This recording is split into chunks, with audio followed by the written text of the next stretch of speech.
Welcome to the Fantasy Forecast with Greinberg and Biggs.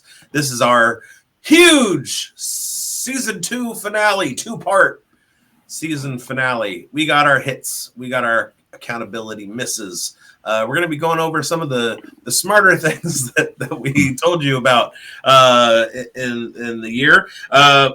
Some of our, flag plants, pats on the back, victory laps. That's what we're doing this show. And the next show, we're going to tell you how stupid we are. And we are going to do that. It's going to be a lot of fun, and had quite a few more hits than misses this year, Big. So it's nice to see that. I went through, our show sheets from the last year, especially the preseason. We had a couple of shows here that we talked a little bit about bold predictions, and we had a couple of bold predictions that came through, and some really good stuff here. So we're going to get the ball rolling, and I'm going to show our viewers some shorts here, and I'm going to try and share this. Should I show my shorts? Show your shorts. Okay. And just give me 1 second here. Yes, screen video. We're going to start with one of the players that you identified early this offseason, and it was you, and it was a running back. Plays in a division that was really tight. A couple teams that emerged in the playoffs, but this team barely didn't make it in. What team am I talking about? It's got to be the Falcons. It's not the Falcons. No. Close, though. It's got to be the Seahawks. No. Another one that if they would have won one more game, okay, it's the Cincinnati Bengals. I knew that. And you pegged a sleeper here, and I'm going to show the screen here for everybody, and we're going to play this short for everyone, and we're going to talk about it right after. Iowa, big-time defenses. 10 out of 12 games, he rushed for over 100 yards. And he's fast, folks. He's fast. He's taking first-team reps right now in Cincinnati. The only person ahead of him on the depth chart is Zach Moss, who is fragile and doesn't have any history of completing seasons. We talked about him on the show before. Zach Moss is great in best ball, not in redraft fantasy. Chase Brown is currently RB 38. You can take him in the ninth round comfortably in your 0 RB start or an anchor RB. Take Christian McCaffrey in the first round and then grab Chase Brown later on, or a Jahmyr Gibbs, or a Breece Hall, or a Bijan Robinson. Grab one of those guys and then take Chase Brown later, along with your Ramondre Stevenson and your Zamir White. Talk about the other guys. Know the name. Biggs, man. For one, congratulations. You look really good. You lost quite a bit of weight since that day, so good on you, man. You look really, really good. And tell us a little bit about your Chase Brown take and what eluded you towards that take. Chase Brown is good, folks, and he's fast. He's fast. He popped up on our radar at the end of 2023, and I was really, really surprised that Cincinnati did not just hand him the RB1 job, and they decided to go with Zach Moss. And we know that Zach Moss has a very, very long injury history, and so yes, I got it right. It wasn't crack analysis. It's not like I uncovered something that was that wasn't well known. But we do our homework, and we let the people who don't have the time to do the homework make those decisions, like taking Bijan Robinson or Jahmyr Biggs. I just did it, didn't I? Jahmyr Gibbs, and then waiting eight more rounds, drafting a bunch of wide receivers and Jayden Daniels, and then grabbing Chase Brown and winning a championship. So that's what we're here to do. Yeah, so he was a player that, if you had him, certainly helped you get to a fantasy championship, and you identified him early, Big. So great call there. Now, I'm going to talk about a player here. We're going to pull up one of the guys that I identified here in one of our shorts. Just got to this sharing screen thing is always a fun thing to do. Show us your shorts, Mike. I'm going to show us the shorts. I'm going to talk about a guy that, I had pegged as a guy that I thought that was going to have a lot of potential headed into this year, and that's Josh Jacobs, and we're going to talk about him right now. And I think the Packers are counting on a bounce back campaign from their former first round pick, and they might expect more as a receiving asset. Jacobs is in a better position this year, and I'm projecting him to have a 65-35 split in favor of Jacobs over A.J. Dillon and Marshawn Lloyd. Jordan Love liked targeting his running backs last year. 94 times he targeted them. So it's not without the realm of possibilities that we see Jacobs garner 65 targets, a healthy full season with a lot of red zone usage. I'm looking at Jacobs to see more like his 2022 form. I can see him finishing as a top 10 running back in 2022, and that is a big bounce back from his 2023. He is a high-end RB2 right now, and I really like Jacobs in 2024. Nailed it. Yeah, I mean, well, I think that he finished as RB6, and he had his first career receiving touchdown. So that was pretty cool. He had 35 catches, which isn't a lot, especially by his standard. He had a couple years in a row where he was in the 50 catch range. But he did have that one receiving touchdown, which is nice. And he had a career best 14 touchdowns and a 4.36 yards per carry. He finished the season with 1,285 yards on 295 attempts. So not too shabby, and good on you for seeing that one coming. Well, I mean, I wasn't quite as accurate with those receptions. I thought that he might have seen a little bit more, based off of what Jordan Love was doing with his check down game. But the touchdowns, especially in the second half of the season, is where he just started piling them up, and that's where his value came, and that's where fantasy managers really reap the benefits in the second half of the season. So if you were able to manage to hold on to Josh Jacobs, you probably got him as your RB2. Unless you were punting, he was probably a good no RB1, and it ended up being very, very good for fantasy managers, similar to how the 2022 season played out. Now, let's move on to Biggs. Another one here, and this one is fun because this one you took out of the blue and really got fantasy managers thinking outside the box, because it was a very crowded offense. And for Jonnu Smith to emerge the way he did, I want to see what your fantasy gold take was here. So let's play that one for our folks. 5. And then when you draft your second tight end, you make sure it's going to be somebody who has a chance for 90 targets or a chance for 10 touchdowns. Now, touchdowns are kind of nebulous. They're not sticky. They don't carry over. But we do know that Jonnu Smith has had 8 touchdowns before. He could catch 10 in a season. That's totally not out of the question. And also, in a situation where his only competition for targets at the tight end position is Durham Smythe, or Smith, depending on if you're from Canada or not, he very easily could be in the 90 to 100 target range. He's never done it before, but he's also never been in a position where he was the main go-to guy at the tight end position. So maybe Jonnu Smith's ultimate breakout has taken a few years longer than we hoped, but this could be the year. I'm looking at Jonnu Smith, and I'm drafting him.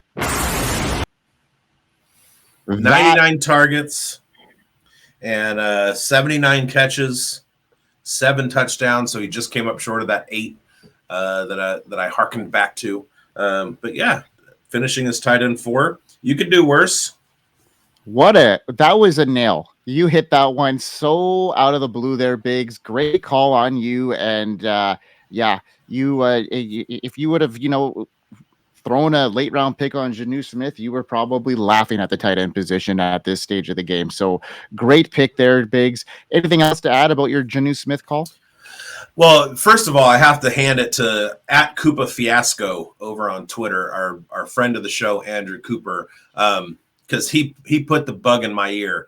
I did a series of positional experts interviews before the 20 in the springtime, and of course I had to talk to Andrew, and so we talked for 2 or 3 hours about tight ends, and he and I both really like Jonnu Smith, and just kind of saw an opportunity opening up for Smith. He had, like I said in the short, he had never really been the lone guy in an offense before. He shared time in New England. He shared time in Tennessee. He shared time with Kyle Pitts in Atlanta. And so this was an opportunity for him to get there. He finished ahead of Travis Kelce, which is pretty phenomenal. And maybe if Tua doesn't get hurt and Jonnu Smith had been incorporated into that offense from the beginning and was earning his target share from the get-go, he might have even had an even bigger year. So put a pin in Jonnu Smith for next year. There you go, Biggs. I love the call, man. We're getting in some good stuff, and let's get into my next call, which was this was a good one. It was coming out of the blue here. It was a guy that had an opportunity in his backfield. It was wide open. He's a rookie, has some receiving chops. Got any indicators of who I'm talking about here, Biggs? No, except what I see on the show sheet. All right, well, let's get in. Tyrone Tracy is a fantastic late-round pick for your 2024 fantasy squad, currently ranked as RB71 on Yahoo. He's got the potential to climb to the top 36, making him a real steal. Tracy made a big splash last season at Purdue, racking up 716 yards and 8 touchdowns while averaging an impressive 6.3 yards per carry. His 4.48 40-yard dash and 40-inch vertical jump showing he's got the size, speed, and explosiveness needed to succeed. Tracy, his experience as a wide receiver means he's got solid patch catching ability with an ADP of 71 in redraft leagues and promising rookie ranking of RB12 in dynasty leagues. Tracy is a late round gem you should definitely target. If he impresses in training camp, he could turn out to be a game changer for your fantasy team. Heck yeah. Yeah, nailed it on that one. Yeah, he ended up being a guy that you could play pretty much every single week in your RB2 position for the most part, especially in the latter half of the season here. So a guy that I had a lot of stock of, and a guy that, I didn't even have to go to the waiver wire too much to get because I had him already drafted. So yeah, great call there. And it was nice to see him emerge. Sometimes those ambiguous backfields, especially earlier on in the season, are the ones you want to target in draft season. And we alluded to that a lot. You hit the nail on the head with that Chase Brown call. On the other side of the ball, I had a lot of Tyrone Tracy and Chase Brown shares, and that helped a lot of my leagues out. So yeah, Biggs, anything to add about the Tyrone Tracy? Yeah, from week 5 to week 18, he was RB16. Beautiful. You know what I mean? And you got him at the ADP of 71, I think I said in that short. So wow. Good value there if you were able to get him. Now, Biggs, we need to hear from our sponsor, and it's a community where people can go and hang out, and it's growing. And let's hear from our good buddy, Dan Mater. We are here. We are here. We are here. FantasySportsAdvice.com, offering the best fantasy sports social media platform. Why join endless Discord communities or the trolls of Reddit? Fantasy Sports Advice is a community designed to help you win with 24/7 support. Go to FantasySportsAdvice.com and become a pro member for unlimited access. Again, go to FantasySportsAdvice.com today. Well, these shorts are really, putting some emotions into me here. I'm just, recalling back to like 4 months ago, and I'm really proud of some of the calls we made here. And these top 4 calls that we made really shone through. And you were one of the first people that got on the Drake May train. You were one of the first people to compare him to Josh Allen. And this is proof of the pudding here that I'm going to show our viewers here, Big. So proud of you for this take. And this is one that came true here. And the top 4 here, folks, are really nails on the head here. And Biggs and I worked really hard this offseason to come up with some of this content. And this is the show to kind of prove that. And our next one is going to be us, eating some humble pie. But today we're going to talk about Drake May. Let's hear about it. Now, 1,150 yards and 16 touchdowns rushing over 2 years. 700 yards rushing in 14 games as a sophomore. That would have put him second behind only Lamar Jackson in the NFL in 2023. Josh Allen was QB1 in fantasy last year. He threw for fewer yards, rushed for fewer yards, threw fewer touchdowns, and threw more interceptions than Drake May did when Drake May was a sophomore. And he played 3 more games to do it. Now, I understand we're talking college versus the NFL. Is he going to match Allen's numbers as a rookie in New England? No, he's not. But his ceiling is extremely high, and he's a gem. Boom. Look for Drake May to link up with his wide receiver targets this year and carry you to a championship. Huge call, man.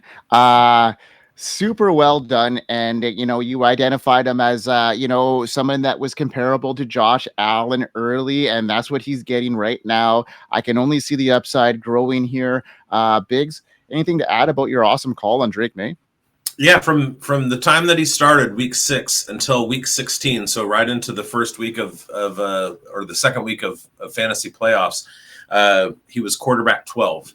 So to have a rookie come in that doesn't have the starting job right away and finish with a season that nice is gonna give you some pretty cool results. He had 21.5 points in his debut, 20.8 points the next week. He had 20 points in week 13, 18 and a half in weeks 15 and 16.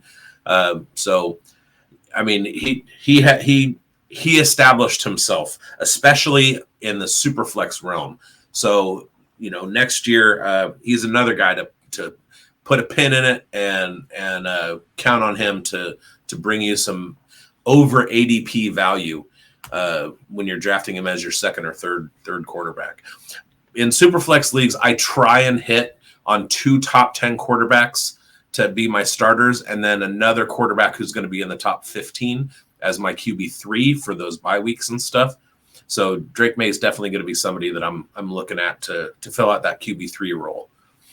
Yeah, I love that, Biggs. And the call early really got people, in such a deep quarterback class where so many of these guys went so early.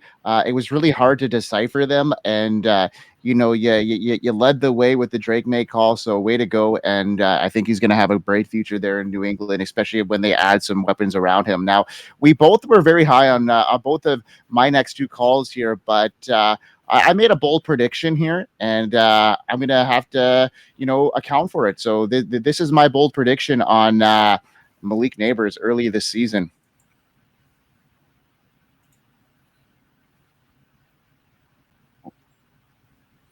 Cool. Hold on here. It's playing in my ear right now, but it's not playing on the screen. I'm just gotta share screen, and here we go. Sorry, folks. Bold prediction is Malik Nabers will finish as a top 10 wide receiver in 2024 and break the rookie reception record. And here's why. Even with concerns about the New York Giants offense, Nabers' individual talent remains undeniable. His dynamic playmaking ability and potential to break the reception record could make him a valuable pick. Regardless of the team's overall performance, Nabers' skills are too significant to overlook, positioning him as a potential game changer. With an ADP of wide receiver 23, Nabers represents exceptional value for fantasy gamers. His potential to rise to a top 10 rookie wide receiver finish is set, and he's a must target in both redraft and dynasty leagues. Nabers is not just a promising rookie, he's a future star in the making, offering high reward. Well, he didn't get the rookie reception record, but he didn't. He did finish as a top 10 wide receiver. So I'm going to take half of that bold take and wide receiver 6. Yeah, crazy. Rookie season, wide receiver 6. That's excellent potential for where he could be. And he did miss 2 games as well. So just think of where he could have finished had he played that full season. 162 targets in the up until yesterday. Yeah, it's incredible. So we've got another bowl take that you identified really early in the season, and it got people on board. And I think you might have been the first person to be really bullish on this player, and we're going to hear about it right now. Jalen McMillan is a dog when the ball's in the air. He uses his body to get position. He uses his hands to make the catch. He catches away from his body. He high points. He's doing everything right, including working his butt off. And he is going to quickly earn the wide receiver 3 position in Tampa Bay. And if anything were to happen to Chris Godwin or Mike Evans, Jalen McMillan would become the star in Tampa Bay. Book it. He's a gem. I don't want to hear it. Jalen McMillan, smash him at his value. He's ranked like 188 or something, like 210, something like that. He's like, so some leagues he's not even being drafted. Reach for him with your last pick. You'll be rewarded with gems. We like gems. We just got a gem out of that one. That was like a gem. I don't know if you could have, alluded to a better take than that one, Biggs. That was pretty solid, man. I saw him coming in 2022, and I was generously rewarded with his second half breakout. I'm trying to find it right now. He finished as wide receiver 64, but that doesn't tell the story, right? He didn't really start getting a shot until a little bit later on in the season. He had 8 targets and 7 targets in weeks 7 and 8. And then he had 2 and 3 targets in weeks 12 and 13. But it was really week 14, 15, 16, and 17. This is your crunch time, you guys. This is when your borderline teams are trying to make the playoffs in your fantasy leagues. This is when you get into the fantasy playoffs, and you need guys who are going to put those kinds of weeks together. And from week 14 to week 17, Jalen McMillan was wide receiver 6. Yeah, incredible stuff there, Biggs. And he was a gem. You had him on your lineup. We mentioned him so many times on the Forecast waiver wire show, but that short really says how much you were, invested in him early. And great call here. Now the final take here for me here, and probably my best call of the year. And we both were so high on Jayden Daniels headed in, but this bold prediction that came true, I'm pretty proud of. So I'm gonna share it with everybody. Jayden Daniels' combination of his dual threat skills, historical trends favoring quarterbacks with similar profiles, immediate starting opportunity in a favorable offensive system, strong supporting cast, and undervalued draft status collectively make him a smash sleeper pick quarterback in 2024. Fantasy Football Manager should consider Daniels as a must-have draft target for his potential to deliver impact and sustain fantasy production throughout the season. Jayden Daniels is set to dominate in 2024. Dual threat prowess, high octane offense. My number one hot take at the quarterback position, Jayden Daniels, a top 5 quarterback and offensive rookie of the year in 2024. Let's go. Heck yeah. Yeah. It was, we knew that Jayden Daniels was going to be good, and we talked about that on quite a few different episodes. He had his final season in college was historic, to the point where he was putting up numbers that nobody ever had in college except for Joe Burrow and Patrick Mahomes and another guy I don't remember. But he was in, Jayden Daniels was in that top 4.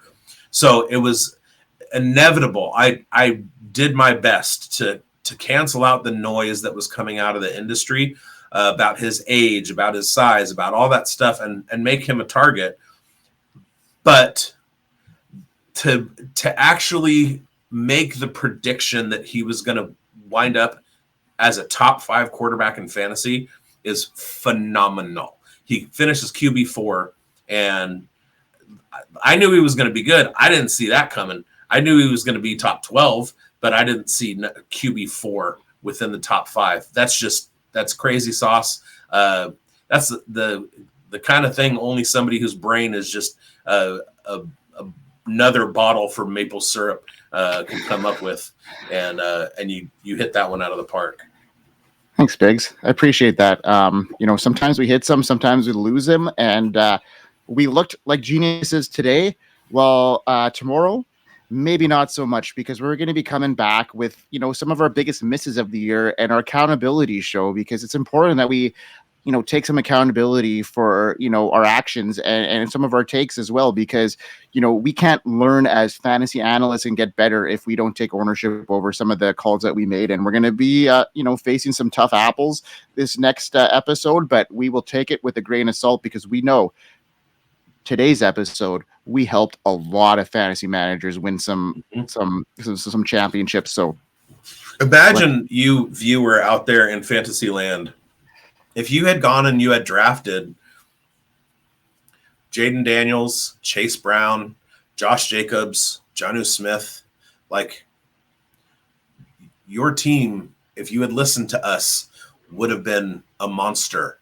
I do, since the next show we're going to be talking about misses, I do want to touch on one miss that I had, just kind of as a teaser. Make sure that you guys like and subscribe, hit the bell so you'll be notified when the episode drops. But I do want to hit on one of my misses, and that's Darnell Mooney. And in the bold prediction show, I said that he was going to finish in the top as a wide receiver 2 in the top 24. And unfortunately, I was wrong on Darnell Mooney. He finished as wide receiver 27. So I got to take that one. I gotta eat that one. Nobody saw Darnell Mooney in the top 36. Are you kidding me? Great call. Yes, if they all could be that bad. Right. Right. We love it. You know what, folks? It's been a great season. We really appreciate everybody tuning in, hitting that, subscribe button. We grew a lot substantially this season, and we continue to want to do that this off season. So continue to follow us. Follow the platform. Get on the Fantasy Sports Advice Network, because Biggs and I are on there, and we answer questions. There's a lot of creators on there, and it's a growing platform. Check out the merch store, because you can get the flyest fantasy forecast gear there is out there: hoodies, t-shirts, hats, and Biggs, what else you got for us as we head into our next show? Nothing. Yeah, I know. Thank you guys for like watching us all year, and we really appreciate you. You're why we do this. It's to help, and we'd be playing fantasy football anyway. But when we have viewers who, check in on our live shows and then shout us out on Twitter and stuff like that, comment in the videos, get in the chat in the live streams. That's really like kind of what makes the blood flow. Because we could just be like having conversations with each other on Zoom, and it doesn't add anything. What adds is knowing that viewers like you guys are out there and taking home trophies, because we love doing this and do it for you. So thank you guys. And I usually say, I hope you win, but you already did. So check out our Mrs. show next time. Yeah, let's go. And peace out. We are here. FantasySportsAdvice.com, offering the best fantasy sports social media platform. Why join endless Discord communities or the trolls of Reddit? Fantasy Sports Advice is a community designed to help you win with 24/7 support. Go to FantasySportsAdvice.com and become a pro member for unlimited access. Again, go to FantasySportsAdvice.com today.